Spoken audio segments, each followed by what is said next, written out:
नमस्कार दर्शक बंधु क्रिकेट प्रेमी सबुठारु बड़ एवं भावुक करदेला भलिया खबर आईपीएल रु 7 दिन विदाय नेले कि थाला महेंद्र सिंह धोनी।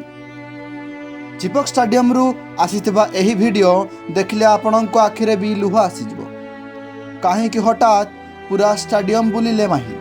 चलंतु जानिबा असल कहानी। मे 18 तारिख चेन्नई चेपॉक स्टेडियम रे सीएसके और एसआरएच मध्य मैच चली परे मैदान रे जो दृश्य देखा मिलता ताहा धोनी अवसरर स्पष्ट लिंगित होउछि।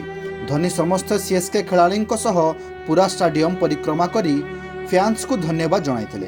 केवल सेतिक नुहे प्रति मैच रे देखा जाउथिबा निजर सुपर फैंस को पाखकु डाकी हाथ मिलाइथिले एवं भावुक होई अलिंगन मध्य कले जहाँ पूर्वर केबे देखा जाय नथिला। सबुठारो बड़ संकेत तेबे मिलिला जेतेबेला धोनी पुराणा साथी चिन्ना थाला अर्थात सुरेश रायना हठात चेन्नई पहुंचले।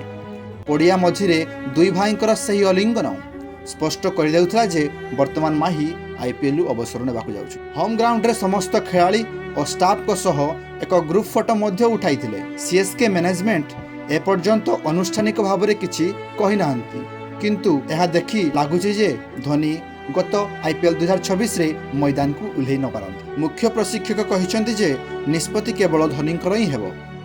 ए बंधुगण एई सब दृश्य स्पष्ट करुछि कि आम प्रिय माही बोधहुए आउ आसंता सीजन रे खेलाड़ी भाव में पड़िया को ओल्लैबे ना। आपनकु कोन लागुछि धोनी कोन सतरे आईपीएल रु अवसर नै सारिलेनी? आपण माहींकर आसंता वर्ष पड़िया रे देखिबाकू चाहुछंती कि नाही आम कमेंट बॉक्स रे निश्चय जणांतु।